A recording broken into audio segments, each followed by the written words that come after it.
interval training for enduro races. So getting the right piece of equipment to be able to get fit for enduros is one thing. Being able to use that equipment properly so your hard work actually transfers over to your racing is a completely different thing. So what I'm going to show you in this video is exactly how to do interval training so that it transfers over to your racing. And more specifically, I'm going to show you how to use this bad boy, which is the Concept 2 rowing machine. So you can use any rowing machine, but these are generally the most popular ones. So the problem is when you've got a great piece of equipment and we're not using it properly, it's the equivalent of giving like a factory bike to someone who's never ridden before. So the real results from the equipment comes from being able to use it properly to get the best transfer, not just from the equipment itself. So what I'm going to do is show you how to set up an interval workout on the rower. I'm going to go through it with you and then explain why it's effective for riding and racing. So what we're going to do first off is I'm going to show you how to set up the monitor. If you don't have a Concept 2, the options I'm sure will be similar, but this is the most popular rower out there. So first thing you want to do is turn your rower on. And what we're going to do is we're going to set up an interval workout for 12 minutes. And we're going to do a minute on, a minute work, followed by a minute rest. So if we go to the main menu and we go to select workout, and then once we've done that, we want to go down to new workout. And then we want to choose the type of workout that we're going to do. So for this one, we're going to do intervals and we're going to do it based on time. So I'm going to click on that. That's going to bring us up to this screen. So what we can do here is at the top, we can set the time that we want to row for. And then at the bottom here, we can set the time that we're going to rest for. So as I said, we're going to do 12 minutes. We're going to do a minute work followed by a minute rest. So a minute is already in there. So we can just skip across here with this arrow until we get to the bottom and get that flashing. And then we want to increase that up to 1 minute resting. And then once we're done there, then we can click this tick and that's going to save the workout, save it as a favorite, that's up to you. And then we've got our screen here. So once we're on this screen, there's a few things that appear on this screen that can be helpful for your training, okay? The Concept 2 is great because it gives you a lot of information, but it can also be terrible if you haven't done much rowing or much training because it gives you a lot of information as well. So I'm just going to give you the key indicators that you can use to help improve your interval training and get a better transfer over to the bike and also be able to track your progress. When you can see your progress with your interval workouts each week, your motivation to go and train is going to be a lot higher than going rowing each week and not know whether it's actually making a difference or not. So if we head back to the screen, we've got at the top here is our first interval of a minute. Under that, we've then got our per speed. So this will have minutes, seconds per 500. And so what this is this is like your speedo in the car or speedo on the bike, okay, if you've got one. So that's just telling us how quickly we're moving, okay? This here is our total meters that we've traveled. And this down here is our stroke rate per minute, okay? So how many times we have pulled this handle backwards and forwards over the period of a minute, okay? So once we're on this screen, we can put our feet in. First thing we want to do when we're putting our feet into the rowing machine is we just want to make sure the straps are done up nice and tight. If the straps aren't done up tight, what happens, if I give you an example here, is this foot will flap around a lot. Okay, and that means I can't put as much power into the rower, I can't use my legs as much, which means I'm not going to get as much of a benefit from the workout. So make sure your feet are in, strapped in nice and tight. Then once we start and we pull the handle, I'm just going to do this one-handed because I've got the camera in the other hand. Okay, you're just going to pull, and so for our intervals, we want to be going as hard as we can for that minute. Okay, the whole goal of the workout is intensity. It's about going hard for that minute. What we're trying to do is we're trying to simulate the up and down intensity of an enduro lap, okay, or an enduro race. So even if you're riding for 3 hours, over those 3 hours, there's going to be some parts of the track that require a lot more effort than other parts of the track. So you might go through like a really tough hill climb, and that hill climb, you might drop the bike a couple of times, maybe it's really big, you're really fighting the bike, right? So it takes a lot of energy. But then after you get past the hill climb, you might have like a little bit of single trail where it's relatively easy before the next section. So what we want to get your body used to is not just banging out lots of meters on the rower. We want to get your body used to going very hard for very short periods of time like it does on the track, and then resting, and then going hard again. So you can see there, I'll put the rower back in the little thing here, is now it's counting down my rest. okay, on the screen. So that's going to tell me how long to rest for. And it's also told me how many intervals I've done, so that's my first one, and how many meters I got. So what we can do here to make it competitive with yourself is just try and maintain this time, these meters here. Okay, they are going to drop off if you're actually going hard at the start, but we want to try and maintain this number here. The rest periods are really, really important. And the reason that the rest periods are so important is because that's what allows you to recharge for the next round, okay? One of the common mistakes that I see when riders are doing their interval training on the rowing machine is they'll try and do lots of rowing and they'll keep rowing a lot while they're resting. And what happens is your body never actually recovers.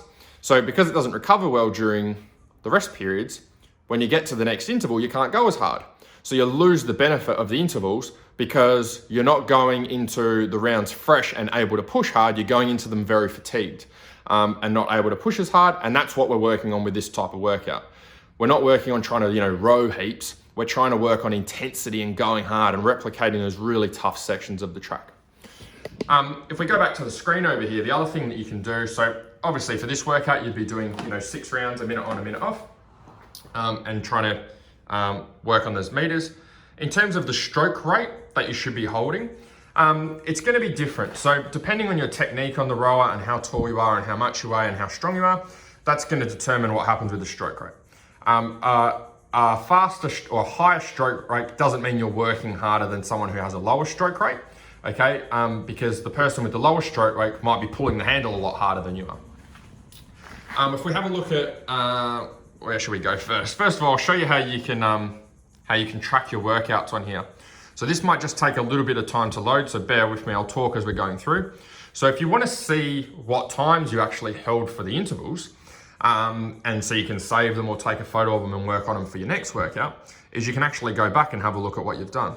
So if you go to, I think it was select workout, you go re-row, you pick what domain it was in. So let's say it was, intervals time was the type of workout we did. What it's going to do now is and it might take a little bit of time, it's going to load up all of the workouts that have been logged or that you've done and registered in your monitor on the screen. It's going to give you all of them, okay? So that's the reason it takes a little bit of time is because it's going to go back to previous years. So as long as you've had the rower, it's going to bring up everything. If you're using a rowing machine at the commercial gym, Lord help you, because it's probably going to be a fair bit there.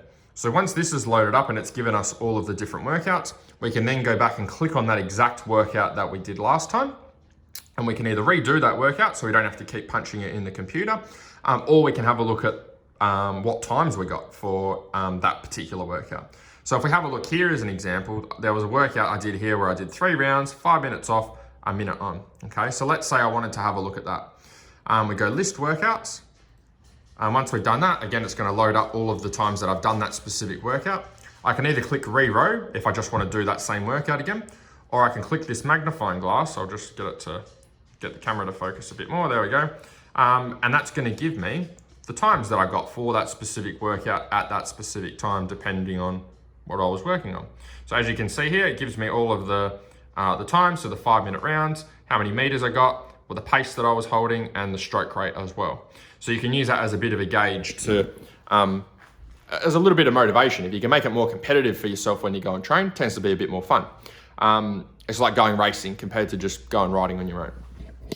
So that's that. That's everything there. Resistance is a big question that I get when it comes to the rower. So on the Concept 2 and on most rowers, you've got this thing here that's going to help you to set the resistance. Now, so it goes up from, if you can see that, level 1 here, all the way up to level 10, all right, and everything in between. Now, one of the big misconceptions with this is that if you want to get fit, you put it on level 10 if you're a beast, and if you're a weakling and you don't want to get fit and you don't like to train hard, then you put it on level 1. And nothing could be further from the truth. So what actually happens is when we're using this resistance, is if we put it on level 10, the handle is really hard to pull, okay? It's got a fair bit of resistance there. Now, if I flick it down and I put it down on level 1, okay, what's gonna happen now is the handle is gonna be really easy to pull, okay? So you can tell the difference there just with one hand. Now, when it's on level 10, okay, so let's put it back up here on level 10, and we'll get this monitor working. Now it's going to get all jammed up because it's been loading everything. So if we go just row, okay. If it's on level 10, it's going to be a lot harder to pull this handle. But what's going to happen when I pull the handle is I'm going to be able to get a lot more meters for every pull. Okay, so the monitor rewards me for using it. It's going, hey, you're using a really hard resistance and it's much harder to pull the handle, but we're going to give you a lot more meters for your pull. Okay, so if we, I'm trying to do it one-handed for you guys. Okay, so you can see there, I'm holding what, like a 230 with one hand, 228. Okay, and it's a reasonably hard resistance. Okay, so let's say that was about 228. Now, if I put it down here on a 1, it's going to be super easy, okay, to pull this handle. Really, really easy to be able to pull this handle. But I want you to watch what happens on the screen. So I'll just reset this. I'll go just row. Okay.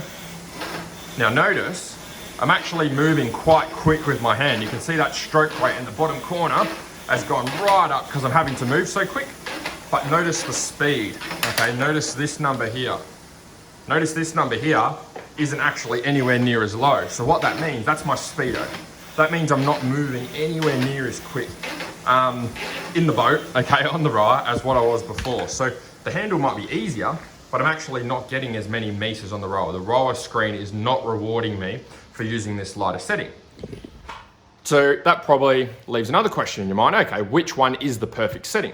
So, for the majority of you, if you're, say, maybe around the 6 foot mark or taller, you can probably get away with a bigger setting, okay? Generally, taller people, heavier people do really well on the rower because they can get a long stroke, okay? They can come all the way back to the end of the rower. Whereas if you're shorter, you're probably not gonna be able to do that. So, as we're over here, I usually have the setting on this particular rower about 6 or 7. And so you don't want to go too heavy with the setting, because if you go too heavy with the rowing setting, what's going to happen is it's going to turn into a strength workout for you.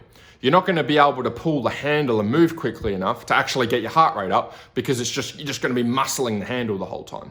And likewise, if you put it too light, what's going to happen then is it's going to be too easy. Okay, you're not going to have enough muscle working. You're going to have enough of resistance there to be able to get your heart rate up. So it's really somewhere in between. But the main thing is that you don't want to have it too heavy and you don't want to have it too light. You want to have somewhere in the middle where you can move really, really quick, but there's still enough resistance there to be able to get a great workout.